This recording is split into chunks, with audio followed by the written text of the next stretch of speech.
What significance would Shiloh have in the early history of Israel and Canaan? This is the question that we seek to answer today as we continue our verse-by-verse study of the book of Joshua on Walking Through the Bible. The glory of his cross. Today we're going to be discussing Joshua 18 verses 1 to 10, but before we do that, let's read the passage. If you have a Bible with you, turn to Joshua chapter 18 verse 1. But if you don't have a Bible, don't worry, just follow along with us on the screen. The version that we'll be reading from is the New King James Version. So Joshua chapter 18, beginning at verse 1. Now the whole congregation of the children of Israel assembled together at Shiloh, and set up the tabernacle of meeting there. And the land was subdued before them. But there remained among the children of Israel 7 tribes which had not yet received their inheritance. Then Joshua said to the children of Israel, How long will you neglect to go and possess the land which the Lord God of your fathers has given you?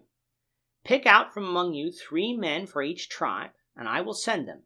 They shall rise and go through the land, survey it according to their inheritance, and come back to me. And they shall divide it into 7 parts. Judah shall remain in their territory on the south, and the house of Joseph shall remain in their territory on the north. You shall therefore survey the land in 7 parts, and bring the survey here to me, that I may cast lots for you here before the Lord our God. But the Levites have no part among you, for the priest of the Lord is their inheritance.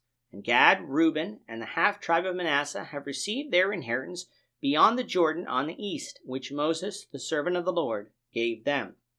Then the men arose to go away, and Joshua charged those who went to survey the land, saying, Go, walk through the land, survey it, and come back to me, that I may cast lots for you here before the Lord in Shiloh. So the men went, passed through the land, and wrote the survey in a book in 7 parts by cities. And they came to Joshua at the camp in Shiloh. Then Joshua cast lots for them in Shiloh before the Lord. And there Joshua divided the land to the children of Israel according to their divisions. After crossing the Jordan River, Israel has been camped at Gilgal, just outside Jericho. They have been stationed there for 7 years, as the war to defeat the Canaanites raged on. From the conquest, it appears that the divisions of Canaan to Judah, Ephraim, and Manasseh also occurred while Israel was stationed at Gilgal. But God didn't place his name at Gilgal. This would not be the home of the tabernacle. That would be at Shiloh for much of Israel's early history in Canaan. And so here in chapter 18, we have Israel breaking camp in Gilgal and coming to Shiloh. As we've said in previous lessons, Shiloh is located within Ephraim's borders, south of Shechem and north of Jerusalem. It provided a convenient central point in Canaan where people from all tribes would have some distance to travel in order to reach it, but not too far so as to make the travel difficult. Had God placed his name in a far north city that would become Dan, then tribes in the south would have to trek the entire land of Canaan in order to get to it. The opposite could be said if God had placed his name in the far south city of Beersheba. No, he placed his name here in Shiloh, and it is here that the Israelites would set up the tabernacle, meaning that it would no longer have to journey from place to place. Doing so meant that the Levites would have a much easier task in caring for it now, and that they wouldn't have to constantly set it up and take it down and carry it from place to place. By the time that Israel had come to Shiloh, though, 7 tribes still hadn't received their inheritance. Joshua chided these tribes for seemingly lacking the initiative to go out and possess the land that God had given them. But you might ask, but the land hadn't been divided to them by Joshua yet. And while that is true, what appears to be happening is that these tribes seemed in no hurry to go out and possess the land, as the tribes of Judah, Ephraim, and Manasseh had on this side of the Jordan, and Gad and Reuben had on the east side of the Jordan. Just because God promised them the land didn't mean that he was going to do everything for them. They had to actually want to go out and occupy the land. With the borders of the tribes of Ephraim, Manasseh, and Judah now set this side of the Jordan, what needed to be done then is to divide up the remaining portions of the land into 7 parts.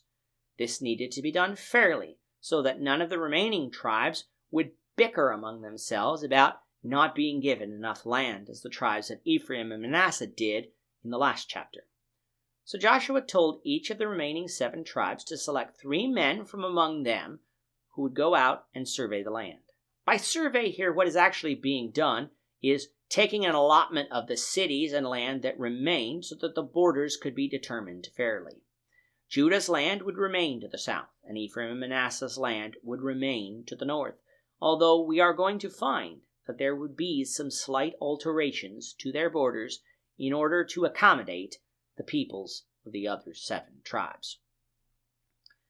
We're not given the finer details of these instructions here in Joshua, but from what follows, it is safe to conclude that more was told to these 21 men than what is recorded here. Whatever the case, these men knew what their task was, and so they went out and did it. When they returned, the land would be divided by lot, just as it had to the other tribes this side of the Jordan. We'll begin to see the divisions of the land, the Lord willing, in the next lesson. With that, our time is up for today. The Lord willing, we hope you'll join us for tomorrow's discussion of Joshua chapter 18, verses 11 to 28, as we continue our walk through the Bible, one verse at a time. Thank you for watching today's episode.